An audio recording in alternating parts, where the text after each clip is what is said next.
बिस्मिल्लाहिर्रहमानिर्रहीम। आज का देर आमद डेस्टिनेशन डिजिटल के प्लेटफॉर्म से जजेस के खिलाफ जो है रेफरेंस आ सकता है, किसी ने कहा है। और स्पीकर ने आज इस्लामाबाद हाई कोर्ट के जज के रिमार्क्स पे रूलिंग दी है कि उनको बताएं कि पार्लियामेंट सुप्रीम है। इस पे बात करेंगे और इस पे भी बात करेंगे कि इमरान खान साहब ने एक और ख़त जो है वो उसका जिक्र हो रहा है, जो चीफ जस्टिस याहिया अफरीदी ने कन्फर्म कर दिया है कि उनको यूएसबी की सूरत में मिला है। इस पर बात करेंगे।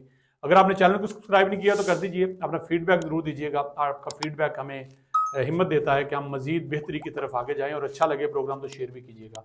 सबसे पहले हम बात करें तो राना सनाउल्लाह के बयान की, जो कि बहुत बड़ा बयान है।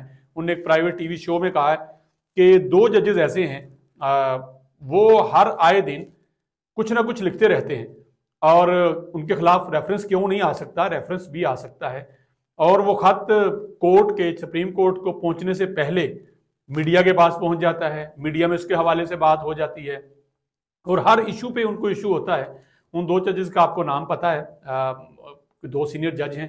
उनकी वजह से जो इस वक्त सारी सूरत हाल है, खत जो है लिखा जाता है, खत सामने आता है और उसके बाद तमाम टीवी शोज हर जगह एक अजीब सा माहौल बनता है। बहरहाल इस बयान के बाद और आज स्पीकर ने एक रूलिंग भी दी है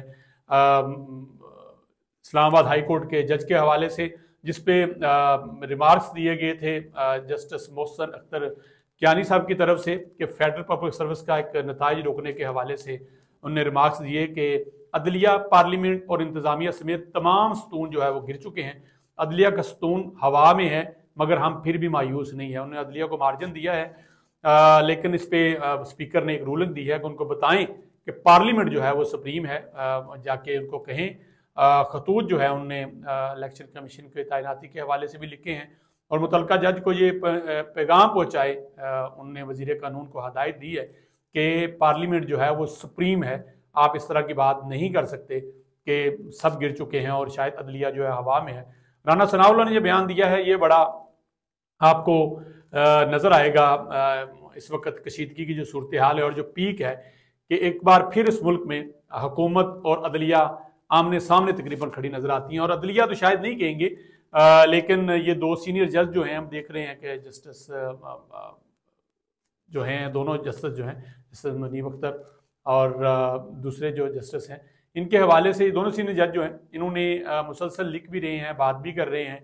यकीनन उनके पॉइंट बड़े अहम होंगे, लेकिन इस वक्त अगर देखा जाए तो हुकूमती जो रिट है वो काफ़ी मजबूत लग रही है, क्योंकि हर चीज़ आइन के साथ, तरमीम के साथ हुकूमत जो है वो आगे बढ़ी है। और मेरे ख्याल में अब कुछ और करना होगा या कुछ ऐसा जिससे इस मामले को, जिसको दोनों जजेस उठा रहे हैं, बड़ी मजबूती के साथ उनको आगे बढ़ना होगा। नो डाउट जब भी वो दोनों जजेस वो खत लिखते हैं और इसके हवाले से बात करते हैं तो पाकिस्तान तहरीक इंसाफ भी उसको फॉलो करती है और उसको खासकर कल का जो कोर्ट वकला यहाँ पे मौजूद थे, हमने उनको देखा कि वो भी इन चीज़ों को लेके कि आइन की पामाली हो रही है। अगर इस साइड पे ये देखा जाए कि दोनों जजेस खतूत लिख रहे हैं, सवालिया निशान कर रहे हैं, दे रहे हैं, उठा रहे हैं। दूसरी तरफ आज जो आइनी बेंच है उसने 9 मई को कोर कमांडर हाउस में घुसकर जो तोड़ फोड़ की गई है उसके हवाले से कहा है कि किसी शहरी के घर में घुसना भी जुर्म है। तो आपको एक लाइन ऑफ डायरेक्शन जो है वो नज़र आ रही है कि इस हवाले से क्या कहा जा रहा है कि 9 मई का केसेस पे किस अंदाज में आगे जो प्रोसीडिंग नजर आएगी। जस्टिस नईम अख्तर अफगान इस बेंच में मौजूद हैं, जस्टिस मोहम्मद अली मजहर मौजूद हैं, जस्टिस हसन अख्तर रिजवी मौजूद हैं, जस्टिस अमीनुद्दीन मौजूद हैं, जस्टिस शाहिद बिलाल मौजूद हैं, जस्टिस जो है मुसरत हलाली साहबा मौजूद हैं और जस्टिस जमाल मंदोखेल मौजूद हैं। उनका जब बयान थे और इसी के साथ आज चूँकि खबरें सारी सुप्रीम कोर्ट से ही लग रही हैं, उसी कोर्ट्स के हवाले से खबरें हैं, तो इमरान खान साहब का खत जो है वो चीफ जस्टिस याहिया अफरीदी को मौसूल हो चुका है। उसके हवाले से उन्होंने तस्दीक भी कर दी है। अब उस खत के मंदरजात क्या हैं वो उन्होंने नहीं बताए, लेकिन ये उन्होंने बता दिया कि वसूल हो चुका है। उन्होंने अपनी आइनी कमेटी को जो है वो भेज दिया है, उसके मंदरजात सामने आ जाएंगे। यकीनन उसमें आइन के हवाले से, इलेक्शन कमीशन के हवाले से, इलेक्शन के हवाले से, उनकी अपनी गिरफ्तारी व रिहाई के हवाले से और जो मुल्क में इस वक्त हो रहा है इसके हवाले से सवालिया निशान इस वक्त ये है कि क्या इस वक्त जो मुल्क में हो रहा है वो ठीक हो रहा है। एक तरफ शहबाज शरीफ जो है मुत्तहिदा अरब अमारात के दौरे पे हैं, खबरें जो शेयर की जा रही हैं, बड़ी आला सतही मुलाकातें उनकी हो रही हैं। खुशखबरियाँ सुनाई जा रही हैं, एक अच्छा जेस्चर बताया जा रहा है कि यूएई की तरफ से, लेकिन हम देख रहे हैं कि इन्वेस्टमेंट उस लिहाज से पाकिस्तान के अंदर आ नहीं रही, कोई बड़ा प्रोजेक्ट अभी नज़र नहीं आ रहा। गो के हुकूमत पंजाब बहुत सारे काम करती हुई नज़र आ रही है, मौजूदा हुकूमत भी यहाँ अगले दिन यौम तरक्की जो है तमीर तरक्की के हवाले से मनाया गया है, लेकिन उस अंदाज में जिस अंदाज में हम आगे बढ़ रहे हैं और रोज़ाना हमें नए इश्यूज़ का सामना है, कभी अदलिया के साथ, और इमरान खान के बगैर तो शायद कोई व्लॉग, कोई खबर, कोई शो मुकम्मल नहीं हो पा रहा। इमरान खान खबरों से हुकूमत के चाहने के बावजूद भी खबरों से आउट नहीं हो पा रहे। अब तो नाम लेके भी सारी चीज़ें हो रही हैं।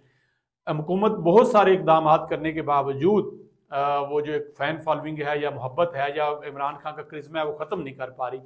ये जाके कमर कहाँ टूटेगी, ये सिलसिला कहाँ रुकेगा। अब तो अदलिया के हवाले से रोज़ाना जो है वो कला का एक दड़ा जो है वो नज़र आ रहा है।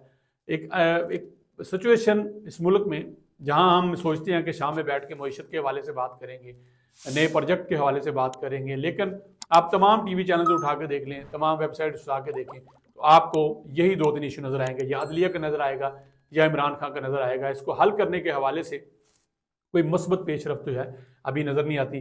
जुड़े रहिएगा, इस पर आगे भी बात करते रहेंगे। इस आज की चंद बातों के हवाले से अपना फीडबैक ज़रूर दीजिएगा। इजाज़त दीजिए, अल्लाह हाफिज़।